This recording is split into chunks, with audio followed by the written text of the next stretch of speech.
Welcome to this episode of Grassroots Advocacy. I hope that you were with us for the previous weeks. In the previous weeks, we had been looking at advocacy being a voice for your elders, and we had talked about a couple of scenarios, and then in our last episode, we focused on the regulations and how they apply to residents' rights and dignity and respect and things of that nature. So I hope that you have had an opportunity to check them out. If you haven't, please do. For this episode, the inspiration for this episode came from a trip I recently took to the great state of Oklahoma. And while I was down in Oklahoma, I was doing a series of workshops. I did one in Tulsa, one in McAlester, and one in Oklahoma City. And one of the great things about that experience and that opportunity was that those conversations that I had with our members gave me an opportunity to think about some things that I would like to share with you. As a grassroots advocate, perhaps one of your most impactful or most highly influential opportunities occurs at the point of care. That could be at the bedside, that could be in the dining room, that could be while you're giving a bath. You have the opportunity right then and right there to take action as a grassroots advocate and positively impact and see that impact immediately.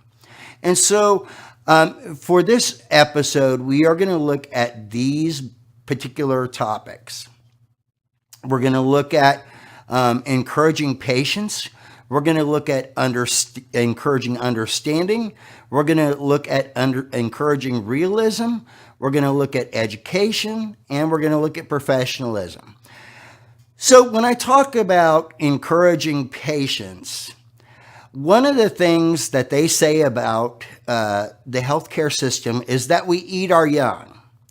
Now, part of the reason that they say we eat our young is because we have a very high turnover. And one of the things that we can realize about that high turnover is that part of that is based on impatience. We want it and we want it now. And I would just like to encourage each of you as grassroots advocates, when you see a new caregiver, a new nursing assistant who's entering your workforce, please be their voice as they are going through the orientation and training process. Please help your fellow caregivers understand, your fellow nursing assistants, your fellow assisted living caregivers, help them to understand that none of us was as good on the first day as we are currently today. It takes a while to grow. It takes a while to develop. It takes a while for folks to really be bought into the essence of caregiving. And so to give an example of that, as a grassroots advocate, let's say for the sake of instance that you are at ABC Nursing Center. And while you're there, you're going down the hall and you hear one of your fellow nursing assistants say, "Boy, she is slow as molasses in the wintertime." You might be tempted to say, "Yeah, man, you are right." However, another response that might be more helpful and more productive is, if we give her the chance, I bet she will be a great nursing assistant. Encourage your peers and those in your healthcare setting to be patient. There's an old saying, haste makes waste. Well, let's not make waste. Let's not be hasty to judge. Let's give folks a chance to achieve their full potential. The next item that I'd like to ask you to think about is encouraging understanding. When you come to the post-acute and long-term care environment, there are a lot of things to learn that the rest of the United States, the rest of the country doesn't have to really wrap their head around. You have to understand residents' rights. You have to understand the regulations that govern the post-acute and long-term care environment, or if you're a hospital nursing assistant, hospital regulations, or if you're in a home health regulation. There's a lot of stuff that we really have to understand. And so I would ask you to encourage all of the people around you to try to be understanding. For example, let's say for the sake of discussion that you have somebody who maybe fails to knock on the door. And so you get upset with them because you know that's a respect, that's a dignity issue, that's a part of the process that you go through. As a peer mentor, maybe a good way to approach that is to say to the person that fails to knock on the door, hey, I wondered if you'd maybe ever taken the opportunity to stop and think about how it might feel if you were at home, and let's say you're in your bedroom, and somebody just comes barging right into the room without knocking or without announcing themselves. Have you ever had that happen? Did it startle you? Was it maybe a bit embarrassing? Maybe you were changing clothes or something like that? When we have these situations, let's do what we can to encourage folks to try to be understanding, to try to empathize and appreciate where other folks are coming from. The next one that I'd like to touch base on is to encourage realism. It's important for us to be realistic about our expectations, about what we want to see, what we need to see. And so to give an example of encouraging realism, if you think about it, there is so much to learn in the healthcare environment, and it takes a little while. So help folks to be realistic about that. So for example, let's say for the sake of discussion, that someone is expressing concern because it is taking a member of your team a while to learn a new task. Encourage folks to realize that not everybody learns in the same way. And so we should think about things in a very realistic perspective. For example, it's not realistic to hold a 15-minute in-service on pain management and recognition and then expect folks to actually be very competent or effective when it comes to pain management. So when you look at that situation, it's important to realize that it's going to take a while for people to learn and understand and apply the concept of pain recognition and pain management. Now then, when we look at education, which is the next item, you can think about it this way.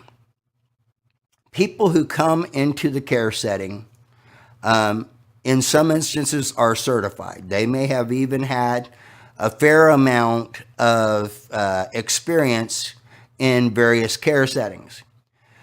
It's important for us as professionals, as grassroots advocates, to promote continued education.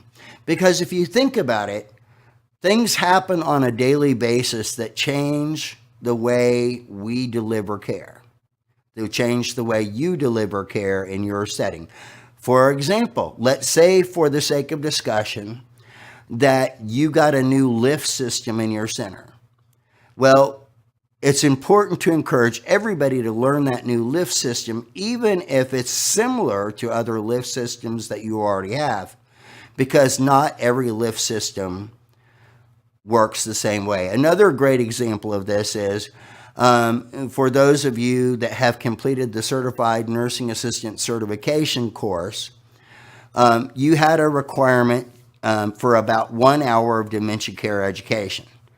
And you probably talked about Alzheimer's disease for a majority of that hour.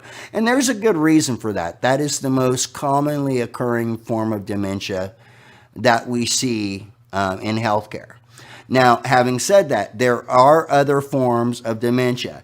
And if you truly want to be a professional, it's important to really take the time to educate yourself to see, in this particular case, to learn the different forms of dementia, because each form of dementia presents itself, or you see it, or you observe it in a slightly different way, and how you react to it or treat it, if you will, may also be different. So it's important for you as grassroots advocates who are committed to quality of life and quality of care to encourage continued education so that your colleagues are at the top of their game. The final item that I wanted to touch on today was to encourage professionalism. Now, folks might not necessarily see themselves as professionals. That being said, we are part of a community of caring professionals who want to see exceptional outcomes for the people we provide care for on a daily basis. So encourage professionalism. Encourage your peers at all levels to understand their codes of ethics and their standards of practice, their scopes of practice. Encourage them to conduct themselves at the pinnacle or at the top of their performance. When we do this, we advance not only the profession of nursing assistant, but we also advance the profession of caregiving. And when we do that, we positively impact the lives of millions of our nation's citizens. I really appreciate that you shared your time with me today. As we wrap up, I'd like to conclude with this quotation. If your actions inspire others to dream more, to learn more, to do more, to become more, you are a leader. This quote was shared with us by John Quincy Adams, 6th President of the United States of America. Grassroots advocates, you are leaders. So strive to do those things. Strive to inspire, strive to encourage, and strive to create a better life and better care for those who need us the most. I look forward to being with you for our next episode.